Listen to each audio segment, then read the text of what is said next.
Democracy in Malaysia is put to the test. Protesters defy a police ban to demand the resignation of the Prime Minister, who's embroiled in a corruption scandal. They also want changes to the political system. So what does this mean for one of Asia's most prosperous countries? This is Inside Story.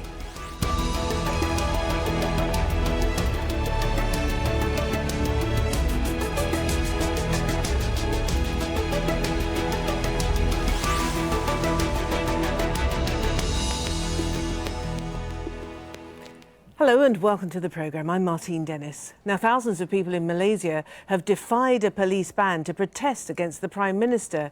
They want Najib Razak to resign over his involvement in a corruption scandal, which he denies. The Yellow Shirt rally is part of a social movement called the Coalition for Clean and Fair Elections, better known by its Malay name as Bersih, which means clean, and they've been calling for electoral reform. From there, Rob McBride has this report. At gathering points around Kuala Lumpur, the yellow shirts of the Bersih movement gradually fill the streets. Despite thousands of police imposing a lockdown on much of the capital. Hours before the march started, police arrested some of the main organisers. I think it's because of fear, their fear that people would be angry, that people would be moved to be part of this movement, and also to instill fear so that they could stop the rally today. Police also arrested leaders of the so-called red shirts, pro-government supporters, much smaller in number, who have often fought with the yellow shirts. This time, no violence, but much anger in the yellow shirts' demands for fairer elections and for a clean, non-corrupt government. We're looking for better Malaysia, fighting for tomorrow. We want a new, clean government altogether, if we can, because the system has already been broken. Their main target is Prime Minister Najib Razak, especially for his handling of the scandal involving the 1MDB government investment fund and the alleged misappropriation of billions of dollars. Najib denies any crime and accuses Bersih of deceit.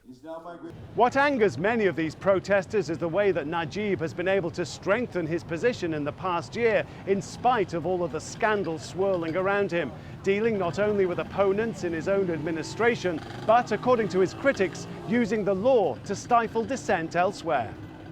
Opposition MP Rafizi Ramli believes he has been targeted. He is appealing a jail sentence for revealing details of the investigation into the 1MDB scandal. He thinks his case points to a Prime Minister increasingly worried about his hold on power in upcoming national elections. If this continues, there's nothing much that Prime Minister Najib can do when it comes to the ballot box 1 year or 2 years down the line. I actually feel that his time is ticking. These protesters hope the anger at this rally will help build momentum towards the election. But given the complete grip on power by the ruling party and Najib's hold on his party, bringing about real change at the next election remains a faint hope for his critics and protesters. Rob McBride, Al Jazeera, Kuala Lumpur.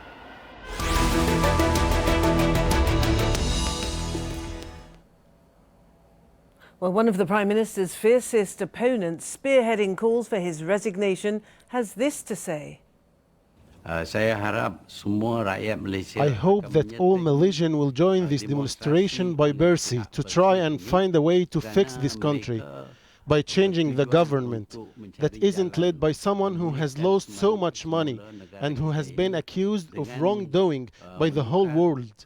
I hope that Malaysians will give us their full support. OK, let's bring in our guests now. Joining us from Kuala Lumpur, we have Marina Mahathir, the daughter of the former Malaysia Prime Minister, Mahathir Mohamad. From Singapore, we have Michael Vatikiotis. He's the Asia Regional Director for the Centre for Humanitarian Dialogue. Also from Kuala Lumpur, Ai Sun Oh, former political aide for the current Malaysia Prime Minister, Najib Razak. Welcome to you all. And Michael, I'd like to start with you. What do these protests tell us about the state of Malaysia today? I think it demonstrates a very high degree of helplessness on the part of many people who are very fed up with the inability of their protest, and this protest has been going on for some years now, to have any impact on the government. The major grievance, of course, is the alleged misappropriation of funds. This is one of the largest corruption scandals in political history anywhere in this region. And I think the second point is that there is a feeling that the political system is stacked against the opposition, and people would like to see a fairer election system. So I think that these two things have driven people to the streets. The problem is that people feel helpless because the Prime Minister was far away, the government hasn't really responded, and I think that there is this enduring sense of helplessness. And Marina, your father, of course, the longest serving former Prime Minister of Malaysia, aged 91, clearly feels very strongly. He got off a plane from Sudan, put on a yellow T-shirt and then joined the protests himself. Why does he feel so strongly? Well, he's like all Malaysians. We feel very angry that this country, which has been developing so well and is a real example to many developing countries, is going backwards because of what Najib Razak and his government is doing. They've lost all this money in 1MDB, and they've arrested people for no good reason, for throwing around yellow balloons, for instance. And it's a sense of like nothing is moving, people are complaining, and there's no hope, no inspiration, nothing.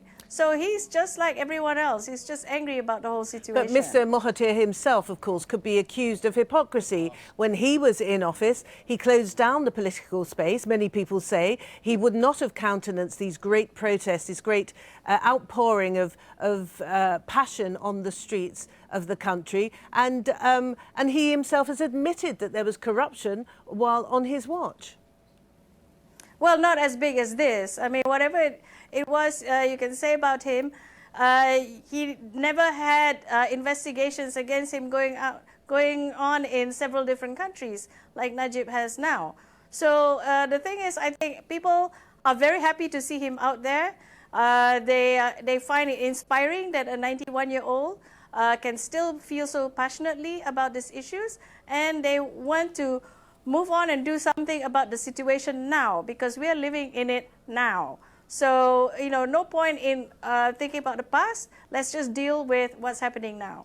And Aisun, who in the main are the people putting on yellow T-shirts and protesting on the streets on a regular basis? Well, most of them are usually urban or suburban middle-class people.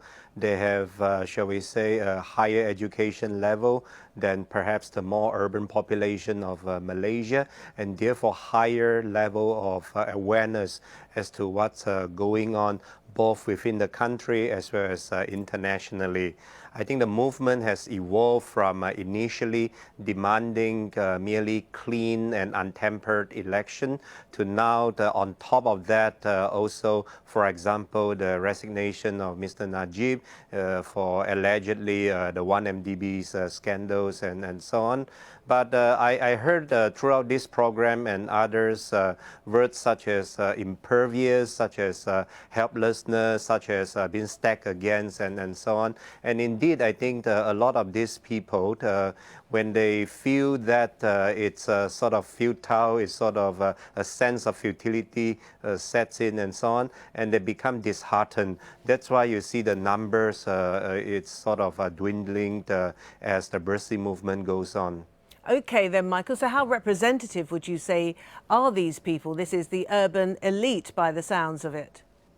Well, I think that's true, but I think that it's fair to say that what the Bersih movement represents is, in a way, I'm afraid to say, a bit of the last gasp of the old Malaysian society, which was multiracial and pluralistic. But what we also see in the streets is this rather threatening movement of what they call the red shirts, who are mostly from, let's say, peri-urban or rural areas. And I've been rather alarmed by the slogans that they've been chanting, which have been rather racist, indicating that the protesters in yellow shirts may not belong in the country, and indicating that they may not be of the right race. I think this is the most disturbing thing of what we see in Malaysia today, which is the protest movements and the protest against Prime Minister Najib has taken on ugly racial overtones. Because, Marina, of course, Malaysia is quite famous for for rather successfully managing, for the most part, a very delicate balancing act between the different ethnicities, the Malays, the Indians and the Chinese. Yes, I think we've been doing very well so far. And the reason that the racism is rearing its ugly head is because the government is paying all these people to come out. I mean, the red shirts would not have come out if they weren't paid to. I mean, they have no issue, really, because all they're coming out is to be anti-Bersih. But Bersih people are very passionate. And I really would disagree that it's just the urban elite, because Bersih had this convoy around the country for the past 6 weeks or so, since October, and I've been on them.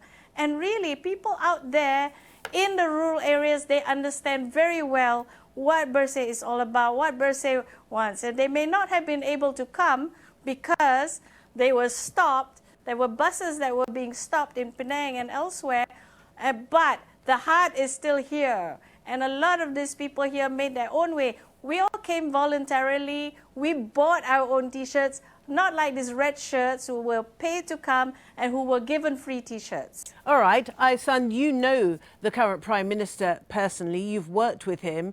How will he be dealing with what is undeniably a sustained pressure upon him? What's going through his mind? Well, I think Mr. Najib has a rather cool personality. He would deal with this matter in a very dispassionate manner. He would, just like with any other domestic or even international diplomatic incident, he would deal with it with very calm contemplation. I think he is taking, of course, full advantage of the power incumbency, because Malaysia has never changed its ruling government. The ruling party has always been UMNO, and as such, you have a lot of well, power as an incumbent, control over the police, over various other machineries of the state, and thereby, if you could make full use of those tools and machinery, it is rather, well, it's not that difficult to keep yourself in power. And also not to forget, of course, the main challenge for him is to keep himself being popular within his own party, which, as you mentioned, over the past year or so, he has apparently successfully made himself into somewhat consolidating his power even more. So, Michael, it seems very much as though Prime Minister Najib is not at all shy of using the organs of state to try to weather this crisis in Malaysia. For how long can he keep doing that, though? Yes, Martine, I'm afraid that's been one of the major outcomes of this long period of protest, which is that the government has strengthened the tools of repression. It's introduced new security laws. Don't forget that Prime Minister Najib came to power 2009, basically saying he was going to get rid of these internal security acts. He was coming in on a reform program. But since the scandal has broken, he's tightened the security laws. He's used to great effect the old-fashioned sedition laws that were introduced by the British. He's sharpened the tools of repression. And in fact, we've seen more than a dozen arrests in the last couple of days. And I think that, in a way, the problem is that Malaysia doesn't really get the attention for this that some of the other countries in Southeast Asia have been getting for autocratic measures, because there's a sort of semblance of normality. People go about their business. But in fact, these tools are very much sharper than in other countries. And people can go to jail for expressing themselves. We've seen a member of parliament been sentenced to 18 months in jail, which is more important because it disqualifies him from parliament when he's released. And Marina, the Prime Minister seems to be dismissing this public show of antipathy, just accusing them of being the tools of the political opposition. He seems to be disregarding the overall message that comes out on the streets time and again in Malaysia. Well, he's just in denial, really, but we all know that he's living in fear, because if he wasn't, he wouldn't have bothered to arrest Maria Chin yesterday and charge her under SOSMA. She's the leader of this movement. Law against terrorism. Yes, she's the chairman of the Bersih movement. But what that's done is made more people come out today. I really think so. And all this harassment of activists and and politicians and anyone who speaks out against him has made people so angry that they've all been motivated to come out. So really, he can be in denial as much as he wants, but he knows very well that a lot of people are angry with him. So, Aisun, I suppose it's just a matter of time, isn't it, then? Because you can't dampen down people's feelings indefinitely, can you? Something has to give.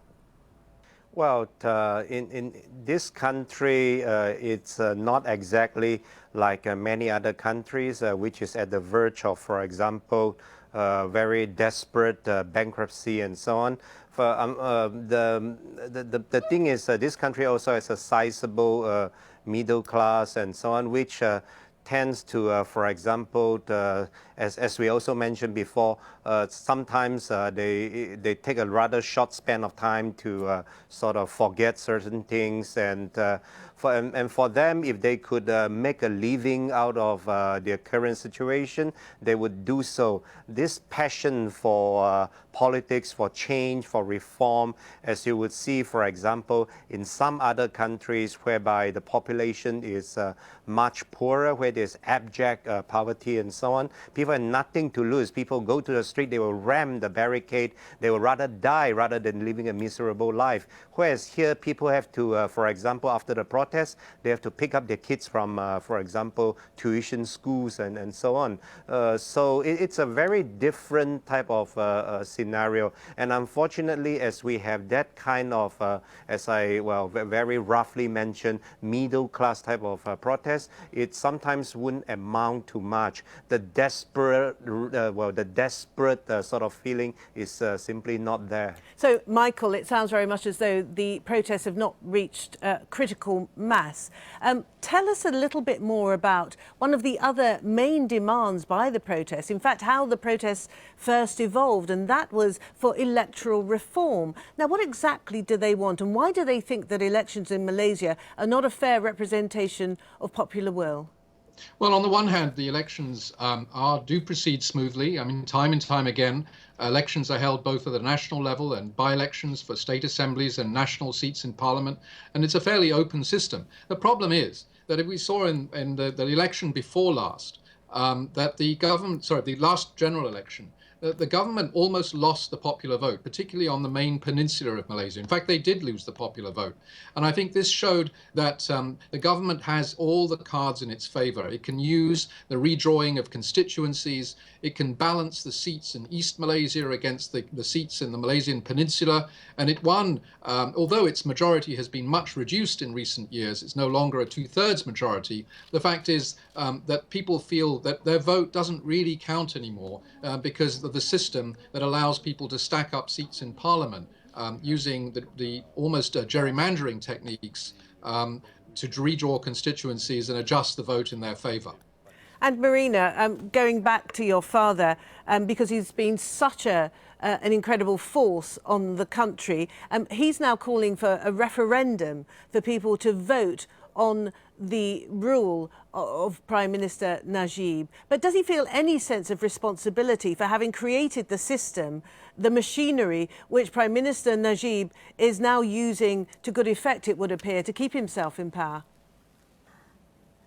Listen, he has already said that, okay, some of the things that he did helped to create this situation, but he never expected that the Prime Minister would be the one who would be doing these things. The Prime Minister would be the one who has lost billions of money for we don't know how and why, and all that sorts of things. So, I mean, you can keep on trying to say that Tun M is at fault, but the fact remains that when he's out there, he's like a rock star, and everyone is very happy. All I've been asked since this morning is your dad coming? Is your dad coming? And when he finally showed up, it was like, wow, you know. I mean, you think Beyonce showed up. So really, you know, you can go on and on about that if you want, but it serves no purpose.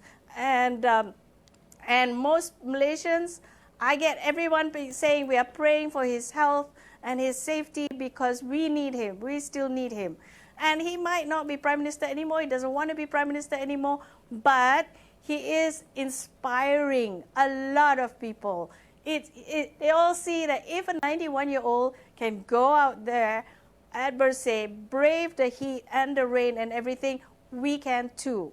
So even if people feel that maybe this won't get us very far, we need to show how we feel. We need to tell the government how we feel. Don't think that everyone is happy with you. No, a lot of us are not happy with you. Okay, Aisun, so from what Marina's saying, it sounds very much as though Mr Mahathir still has a great deal of influence in Malaysia. Does he hold the key, do you think, to effecting some sort of change? Well, Dr. Mahathir is indeed, at the moment, the unifying figure for people who would like to see changes and reform in this country. The sad fact, however, is judging from past experience, especially when it's near election time, when you have, for example, promises of development for various constituencies, or sometimes you even have outright largesse to be distributed by the government, and so it often changes a lot of people's mind, especially in my home state of Sabah, as well as my neighboring state of Sarawak, whereby you have a lot of people living in the rural areas. Sometimes they really depend on those government largesse to survive. They're accessible, for example, only by speedboats, and for the speedboats to reach there, you need diesel, and the diesel supply sometimes is controlled by those closely associated with the power that be. So you have to vote well, sometimes very carefully, so that, for example, your longhouse would have a steady supply of electricity, for example. So that would keep a lot of people in line, despite, for example, sometimes the even a level awareness you will find in rural area. But when push comes to shove, sometimes they really have to vote for their rice bowl. Okay, understandable then. Michael, how do you see this playing out then in the short term? Well, the thing that worries me the most is not so much the politics, but the underlying damage that's being done to Malaysian society. The very ugly scenes we've seen with protesters and counter-protesters and the use of racial slogans, this is what worries me the most. It's a very fragile society. Despite, many decades now of hanging together, I think there are real tensions in society, and we see it across the region, where people decide to use race and religion to define their identity and to define protest movements. I think this is very sad, and I would like to see the government basically take responsibility and realize that it needs to reinforce the working plural society and avoid the tensions that we've started to see spill over into ugly racial and religious hatred. And Marina, how do you assess this particular moment then for Malaysia? I know that there is a lot of, like what Michael says, the, sloganeering and all that is causing a lot of racial tension. But I don't think that a lot of Malaysians are falling for it, The red shirts don't have a lot of support, and a lot of Malays don't like them, don't like what they're saying. And if you were there today, you really see the true Malaysia at play here, because there were all sorts of people from every age, every creed, every race, everything, and we were all together, and nobody made a difference. So, differentiated or discriminated against each other. So it really, I think it shows that type of use of racist slogans and all that is not really working that much. So because we know that it's all being it's all done in order to keep someone in power and someone we don't like in power. So, I felt very hopeful today. I really felt like this was the Malaysia that I want and everybody wants, because we were all together and united in this cause. Okay, can I say a big thank you to you all? Thank you very much for taking part. Aisun O, Marina Mahathir and Michael Vatikiotis. Thank you all very much. And as ever, thank you for watching. You can see the programme again anytime you like by going to the website, aljazeera.com. If you want more discussion, you can go to our Facebook page, facebook.com/AJ Inside Story. And you can join the conversation on Twitter. Our handle is @AJ Inside Story. But from me, Martine Dennis, and the whole team here in Doha, is bye for now.